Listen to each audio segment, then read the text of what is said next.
fresh out the box. Fresh California plums. Welcome to another episode of Fresh Film Fridays, the podcast where two dudes pick the newest streaming movies or in theaters and discuss them. Today we are talking about 2021's The Protege, which was directed by Martin Campbell. I'm your co-host Alec. I'm Justin, and today we have with us special guest Shawn from CheapSeat Reviews.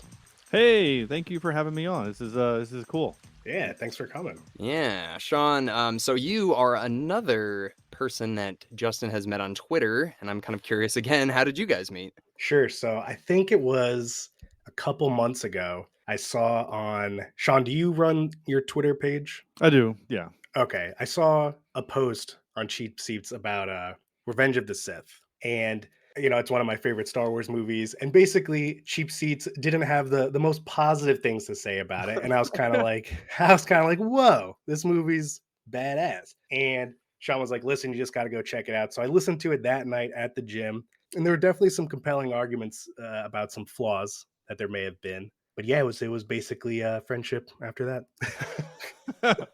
That's very nice. Usually when we insult somebody's favorite movie, they don't typically offer me to join their podcast. And I was telling Shawn prior to us recording, I listened to your guys' Phantom Menace, I think like 2 days ago. And that was a tough film for Star Wars fans. Yeah. Well, Shawn, you were also telling us that your podcast, you guys had started that 8 years ago, which is just like, seems like a lifetime ago in podcast world. So that's so cool. Do you guys remember, what was your first episode that you guys, the first film that you reviewed? Our first movie, well, okay, I'll try to keep this sort of short. When we were first starting out, we recorded, we wanted to have about 4 episodes recorded before we went to iTunes with our show so that there would already be a little bit of a backlog for people to listen to. Smart. And it seemed smart at the time. So we recorded, the first episode was supposed to be Serenity, which is my favorite film. It's my favorite film. And so we did a review of Serenity, the movie based on Firefly. Right. And the audio was so bad, I couldn't stand to let people listen to it.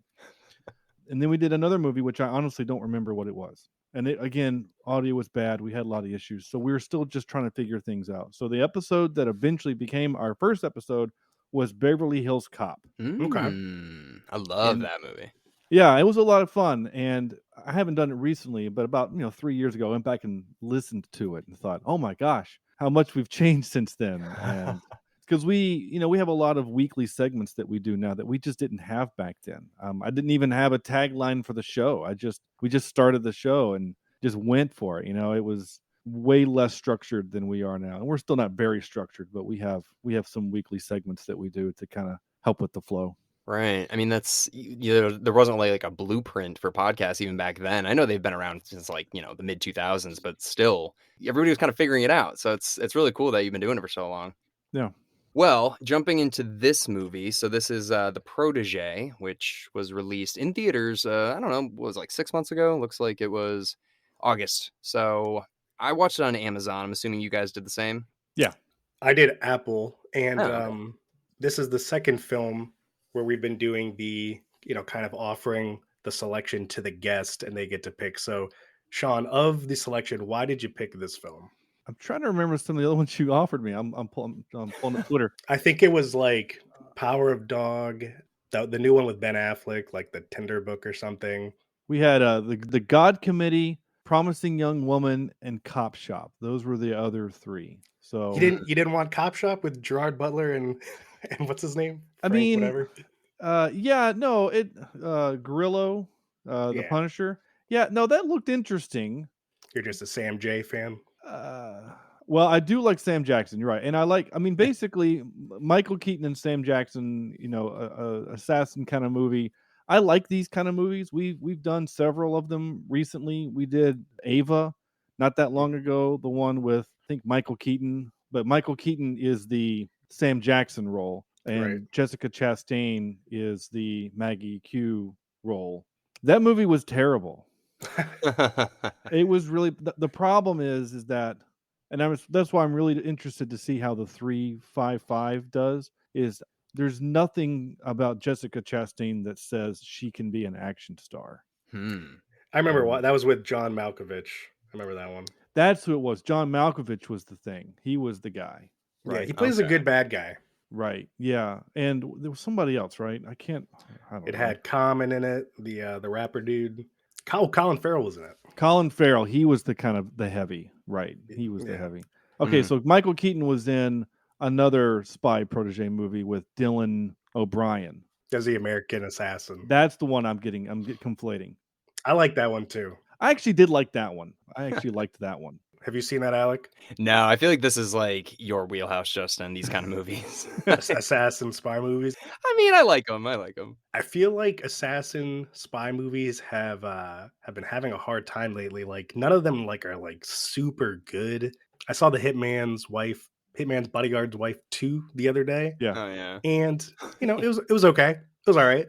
dude, that poster, it looks exactly like that one on Netflix that you like, Justin, with Ryan Reynolds and Gal Gadot. When I see those two posters Oh. together, I'm just like, I can't tell the difference. Dude, the whole movie was Samuel Jackson and yelling, Ryan Reynolds saying funny things, and Salma Hayek was just like, my boobs, the whole movie.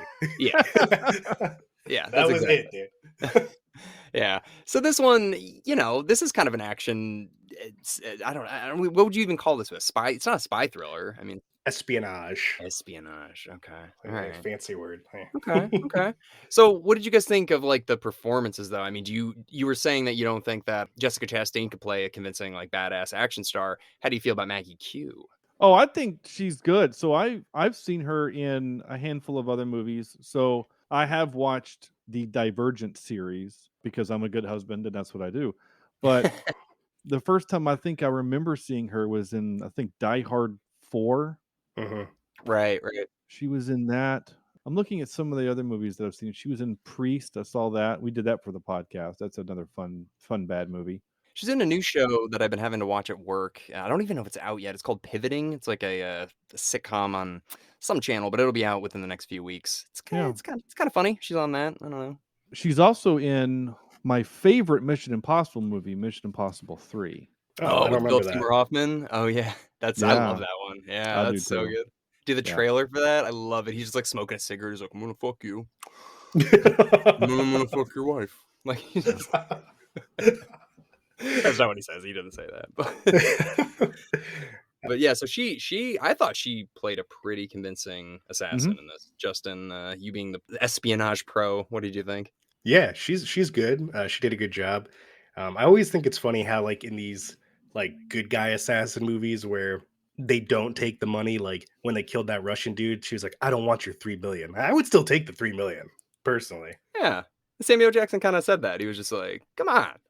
No, I did like it was an interesting, I don't know, intro. Samuel Jackson just kind of like just beefs up any movie. I just feel like any performance that he's in, he slips into it like a glove. Everything he's in, I love him. Well, this is also like a good role for him because one, he gets to be Sam Jackson, right? He gets to drop the MF a lot. He gets to say things that he said in other movies. And then he also doesn't have to do a lot, right? I mean, like I think the physically hardest thing he had to do was throw that gun in the lake. Right. Because the rest of the time he's just walking and talking or sitting and talking or drinking and talking. So this is a movie that he was probably only on set for like 4 days. When they brought him back, though, were you guys surprised? I genuinely thought he was dead. I was more surprised when I thought they killed him that quickly, and I was like, you can't just kill Samuel Jackson that quickly. I don't know if you guys noticed, but crazy coincidence, Sam had the same colored brown shirt that the dude who he killed in the bathtub had. Like, it was the identical same shirt. Right, yeah. Like, if Maggie left that evening and she was like, Samuel Jackson has a brown shirt on, like, how would that have worked if he had, like, a red shirt on? Right. Huh. Well, it also is Oh. super convenient that the man that came to attack him was also black. Right. If it would have been a 5'3" white dude, the plan doesn't work. Yeah, the Yeah, entire movie falls apart. Yeah, And exactly. then he would have been able to like stage his fake death.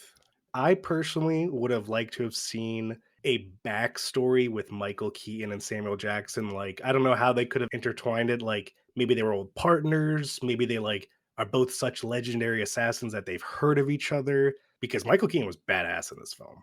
Dude, he was really bad. He surprised me with how physical he was in this movie at his age. Very, very good. I wonder how much of that was him or stunt doubles. Well, okay. So There's a couple of moments when, especially in the fight scene at the street vendors with the restaurants, when his stunt double is going over a table. Mhm. The stunt double's hair color is like 11 shades darker than Michael Keaton's. So, Yeah. like you don't really care. He's like, because as you're watching, we all know that's a stunt double. Like we know that. Right. But you kind of want it to not be so obvious that you're taken out of the movie. And there was a couple times where I was like, wow, that guy doesn't look anything like him. So, Yeah. but yeah, it was like 3 shots, but it was fine. It was still a good time. Again, the stuff where you see Michael Keaton on camera though, he's doing the stuff, he's doing the work, and it looked good. It was very convincing. Yeah. Yeah, especially because the movie kind of introduced him as the main head bad guy has like 2 right-hand men. He's got the muscle, which was kind of like that Hispanic dude in the beginning, and then Michael Keaton, which is more of like the business savvy. He takes care of all like the financial things, ends, and he comes to find out that Michael Keaton's actually the one who's it's like jujitsu master, and he's wrecking Maggie Q for a lot of the film. Yeah.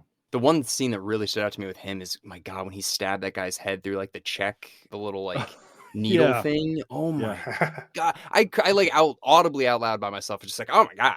Like, Yeah.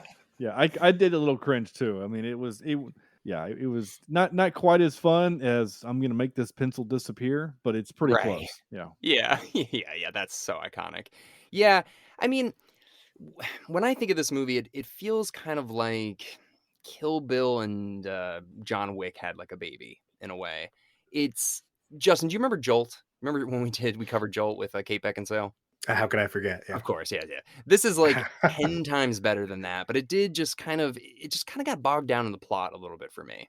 Well, the plot at the end of it, it just kind of like wasn't a good plot. Like the whole point of the movie was Samuel Jackson was trying to apologize to this guy's son and be like, "Hey, I killed your dad like 20 years ago for whatever reason." And then he comes to find out, he unravels it with his spy abilities, that the dad's actually still alive, the bad guy, and then they end up having to fight because the bad guy tried to kill him, and now he has to go back and kill the bad guy.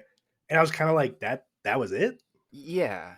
Yeah, but I mean, we've enjoyed better movies for less. I mean, John Q is literally because some douchebag killed his dog and stole his car. I mean, Right. It's so That's true. simple. Like, that's the yeah. thing with John Wick, where I'm like, okay, it's just straight up like, your dog is dead, go kill the guy that killed your dog and get your car back. This Yeah. was like, you're an orphan raised in Vietnam, and some guy for some reason decided to take you out and raise you as an assassin, and then you have to kill the guy that killed him. It started getting really crazy towards the end. I was having trouble keeping up. Yeah, I think they could have simplified it a bit and just like, this was Samuel's last job. He was like, this is my last hit. They come to find out halfway through the film or whatever, that he's like, oh no, Michael Keaton is his number one guy. And Maggie would have been like, who's Michael Keaton? And then it could have done a flashback where like they were old partners together and they're both super badass. I would have liked to have seen something stereotypical like that. Yeah, it did try to add depth, I guess, by having just more stakes and consequences with the past and everything. But who was the T-1000 in this movie? Like, who was that guy on the bike, down somewhere where... He's just another guy that they're all part of the same fraternity of assassins, kind of a thing. He's just living his life as a biker dude in Vietnam. Okay, so just like somebody to connect some dots for her. Yeah. He's not quite Deus Ex Machina, but he's there for plot line and a little bit just to help move things forward. I mean, it is convenient when you need to talk to somebody that you have your own biker gang army. Like, that is kind of helpful. Speaking of Deus Ex Machina, that's Samuel Jackson. When he comes out and shoots that guy, that's like, come on. Well, and when it happened, because you knew it was going to happen, you knew that, when she got hit, that the bad guy was going to take one to the noggin. But I honestly thought it was going to be Michael Keaton. Me too. That's where I thought was going to happen. Keaton was going to come out and go, you know what? I've given it some thought. I'm going to help you kill my boss so I can be done with this guy because he sucks. Like, that's where I thought it was going to go. And then Sam Jackson shows up. I'm like, oh, I did not see that coming. He's like, I just watched you and Michael Keaton have sex, and I was waiting for the best time to come out, and I guess this is now it. Yeah. What did you guys think about the scene where Maggie Q escaped from being like handcuffed in that corporate building, and she was up in the roof, up in the rafters, and like 20 dudes unloaded like 1,000 rounds and they didn't hit her? Yeah, it's a video game. It's just a video game. Now, so my job now is an audiovisual technician. So I Cool. get really annoyed when movies portray drop ceilings as these impenetrable devices, right? Yeah. One of my favorite movies of all time is Sneakers with Robin Redford and Sidney Poitier and River Phoenix, Dan Aykroyd. It's a wonderful film. But there is a scene where Robert Redford is crawling around on a drop ceiling like it's hardwood floor. Yeah. And like you have to park your brain, I get it. But in this movie, she actually was doing something I thought was neat where she's walking along like the I-beam that makes up part of the ceiling. So when you're Mhm. looking at the bad guy shooting, they're shooting at the drop ceiling, and there's a strip of drywall where the HVAC is. That's kind of how she's being protected. So I actually went, "Hey, good job, movie. You actually did a good job here." Now, I don't know if turning that one thing would turn on the alarm and set off the sprinklers, but I'm not a plumber, so I don't really care. But the parts that I know about, I appreciate the director not treating us like idiots. A lot of times directors do that. They do. So Yeah. Yeah. Like they won't know any better, sort of thing. The like the styrofoam ceiling type panels, you would fall right through it if your body weight was on it. Oh my yeah. god. I just thought it was hilarious because like all these dudes unloaded so much Yeah. ammo, and I'm like, where are you guys getting all this ammo from? Well, Yeah. all right. So they like that scene where they were hanging her basically. That whole thing. Why were they doing that? Because didn't Michael Keaton was like, "Hey, leave her alone and you're clear-headed in the morning," and then immediately like, "All right, go kill her." Like, why?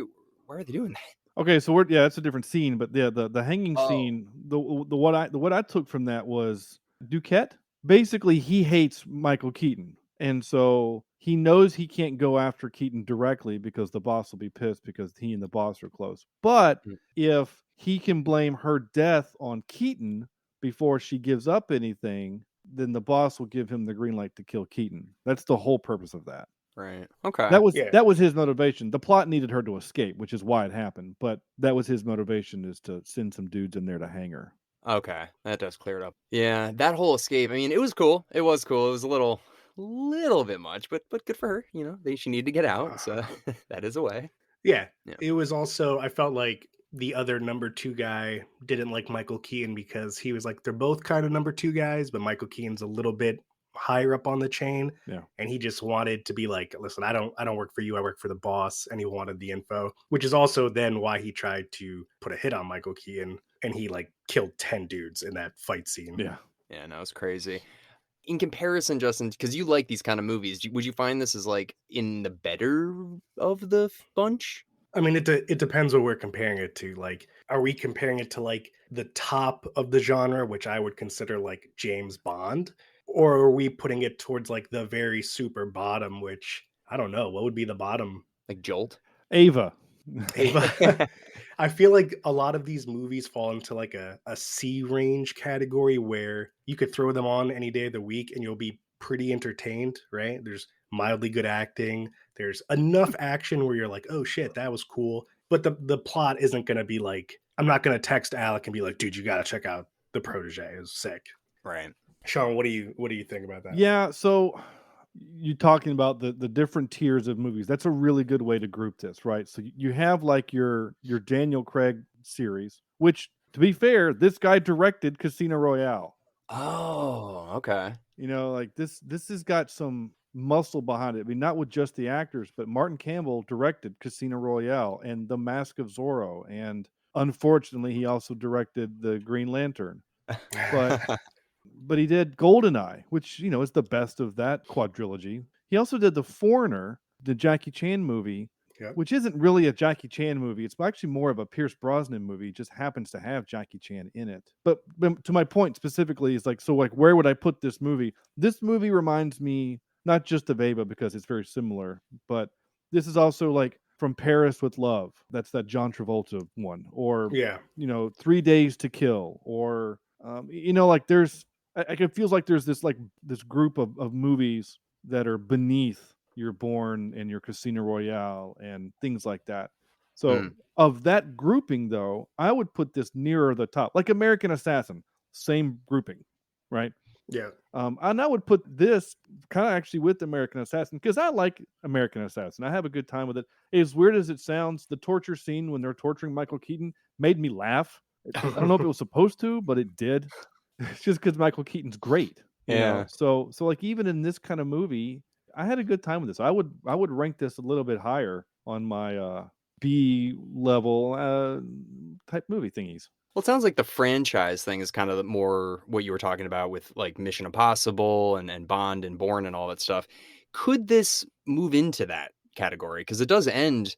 I want to ask you guys about the ending because I have some thoughts on it, but this could move into a potentially a franchise. I mean, do you guys think that's possible? Yeah. I mean, there could be a second one where Samuel Jackson's kind of like the Q of James Bond, who he's like, Maggie, we have another mission. And he kind of hangs back and provides like the intel, and she does the dirty work. It could happen. Do you think he's still alive? I mean, Who is Samuel Jackson? yeah.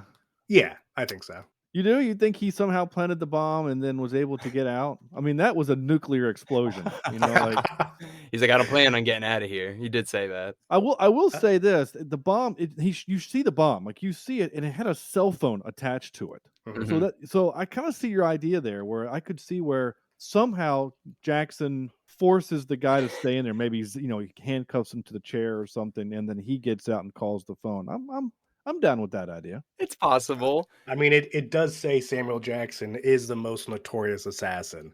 So I feel like if you're that notorious, you could somehow slip away. Right. And yeah, Alec, to touch up on that, like any of these mid-range non-franchise assassin movies could potentially have a franchise. It's just I don't know if they're meant to, Like I Mm. agree with what Shawn said. Like they're in the category below the greats, the Mission Impossible, the Bourne, the James Bond, but this is definitely at the higher end of it. I feel like they're just supposed to be more feel-good spy movies where it's one and done. But Yeah. I'd see a Protege too. Well, imagine the ending pissed me off because I was like, I feel like when the door opened, it should have cut to black right before you see who comes out. I feel like that would have made such a more like, oh, like, did she live? Did she not live? And then I'd be so much more interested in a sequel where it's like, okay, she got out. Cool. Yeah, she's the main character. It makes sense. That would be good if there was a sequel, like if they had intentions for number two. If there was no number two 10 years from now, you'd be like, I'm still pissed about that. Like, who came out? Yeah, I don't know. I feel like it kind of could have, I don't know, put a nice little cherry on top and made you curious, like Inception or whatever, where you see the thing spinning and then forever everyone's going to be like, was it real? Was it not real? I don't know. Like, could have been different. Okay. Did you guys have any favorite kills or action scenes that were just like, you're like, this is why I'm watching this? Oh, geez. I don't know. The cell phone knife was kind of different. You know, I'd not seen that before. Like, you knew she was going in there to kill him. And so Mhm. it Yeah. just was, is she just going to take a weapon off somebody else? Or how is she going to do it? But the fact that she did it, with a cell phone knife is pretty cool. I thought that was kind of neat. And then the cigar knife, that was actually pretty cool. She didn't kill anybody. It was just a cut across the face. That was kind of brutal. I know. What about that? Like, what if he did pick that one? Yeah. Yeah.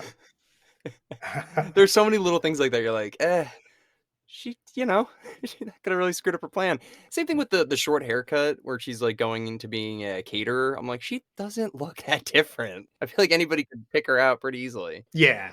It wasn't the best disguise. My favorite scene was still the vendor Michael Keaton action scene That because was pretty awesome. I didn't even expect him to be that badass. Nonetheless, like wrecked 10 dudes in an alleyway. So that really got me hyped. Whew. Yeah, very impressed with them at this stage. So, I do want to ask about the elephant in the room, and that's the Mr. and Mrs. Smith scene. I mean, are we okay with the fact that Michael Keaton and her? I know they don't show it, but they did it. He's 29 years older than her. She's an adult. Yeah, it is pretty like, okay. It was kind of stereotypical, like, hey, we're both enemies, but like we both got turned on at the fact that we're so good at our job that we'd had to like have a sex break, which doesn't make sense because they knew one of them had to die inevitably. Yeah. I mean, I know it's an action movie too, but like she got hit by a car like 24 hours, like two cars. I don't know how fun that's going to be for anybody. Yeah, okay. I will say this. That scene actually annoyed me because like she is able to escape this high-level security building and she doesn't look both ways before running into a street. Like she has a plan for everything except traffic. I just like that was kind of I was kind of annoyed by that's how they catch her. Right. She has like a robotic artificial intelligence schematics of the entire building. She's like, I know exactly how to get out of here. I know exactly Yeah. where to go. And then the second she gets outside, it's hit by like a fucking Uber driver. Yeah. Yeah. You're right. That was so ridiculous. But then I'm like, okay, it's an action movie, sure. But you do see like that one tiny scene of her getting like her little things stapled up. Oh no, that was the gunshot. Yeah. That was a We don't gunshot. even see her really get healed after getting hit by a car and like hung and all this stuff. Yeah, so No, she I got don't pretty messed up. She got shot in the stomach, shot in the shoulder, yeah. and then I don't know. And then Michael Keaton just laid the beef down on her, dude. Yeah. Yeah. Both, physically and beat her up. So- Oh my Right. god. Oh my god. No, I'm just thinking like I got my appendix out. I couldn't walk for like a week and a half. Like I'm just trying to imagine what getting hit by a car. She's an assassin, dude. Right, right. Yeah, I mean, yeah, assassins or in one of these kind of movies, they all get beat to hell and they all end up walking away pretty okay at the end. But like, Yeah. I was gonna say my white elephant in the room is why did Samuel Jackson care enough to take her and like kill all these Vietnamese guards and do all this? Like, why? Why? Well, she was hiding in the closet, and it looked like she took out his team of like 8 dudes. And he was probably slightly impressed because this like 10-year-old girl killed 8 assassins. Oh, you're right. They show that at the end. So he was like, I can make her even better. You're right. The protege. I'm an idiot. Yeah, that makes sense. Stupid. well, I still kind of get your point where it's like he sees her in the closet and a guy who only cares about the money, right? Because he very clearly walks in there. We don't know why he went there. We never do find out why he was there. But he takes the money, hears the noise, and sees her. And it feels like his character, from what we know of him, would just go, okay, I'm gonna leave. Like, here's a couple bucks to go, whatever. But the fact that he risks his life later to get her out of the country so that he could then raise her. To your point, Well- why, other than the movie needed him to? Yeah. Especially because she pulled the trigger, the gun happened to jam at that moment, and then he unjammed it, handed it back to her, and I was like, that was a risky move. Yeah. That Right. was risky. Did we ever find out how this like 8-year-old has the ability to take a gun apart and put it back together and everything? Did they ever say like her parents? She watched him. She watched him do it. Yeah. So when he was disassembling it, which it's only like 4 pieces, and you'd have to be a pretty smart like 10-year-old to figure this out, but Yeah. she just watched him put it together and did the same thing. Dude, I'm playing video games where they're like, remember the pattern, and I can't even do that now. So I'm trying to imagine a kid being like, hey, I saw him take that gun apart one time from like this alleyway, and my parents are both dead, and now I can do this. Like, Well, that's why you're not a protege. that's true. Yeah. That's true. I'm just a piece of shit. But So Shawn, I like to go by IMDb reviews here. IMDb gave the protege a 6.1. What do you think out of 10? I don't know. I would probably stay near that, maybe a 6.5, 6.5, 6.7 ish. I don't know. I had a good time with this. I did. Again, I've seen a bunch of these, mostly for the podcast, our show, and I've seen a bunch of these. But of like all of the bad ones that we've seen, it was kind of nice to see one that was kind of fun, and the main character was believable, and I mean, like the crosstalk between her and Keaton at the dinner table, when she literally says the phrase, "You have a gun aimed at my pussy." Like, what diet? Like I've never thought I would ever hear those words come out of someone's mouth, and he says, "Well, you have a gun aimed at my balls." Like there's, Yeah. like that was funny. I had a good time with this. I'd 6.5. Yeah. Okay. Alec? yeah, I mean, I don't have the knowledge of the genre like you guys do. I mean, I like Under Siege 2, if that gives you any reference for what I like. Die Hard on a Train. Yeah, exactly. So I think of 6.5 is pretty fair. That's what I was thinking too. I don't love it. I don't hate it. It's not like Jolt. But if I'm gonna go for a movie like this, I'm probably gonna watch Kill Bill or John Wick. Like those are kind of my kind of movies. But overall, yeah, 6.5. Okay. Yeah, I would agree. 6.5. I would recommend it if you haven't seen it. And I think Maggie Q did a good job, and Samuel Jackson is, always awesome. And very surprised by Michael Keaton. I think he fits very, very well into into like the assassin, but kind of like older teacher, kind of like esque roles, like he did in American Assassin. Yeah, the older Keaton has gotten, the more I like him, which is kind of why I'm excited, because isn't he doing like an old man Batman thing where like it's going to be a Batgirl or something? Like, isn't that a thing coming? I don't know. I can't remember. But Yeah. he's playing like old Batman, Old Wayne. Mhm.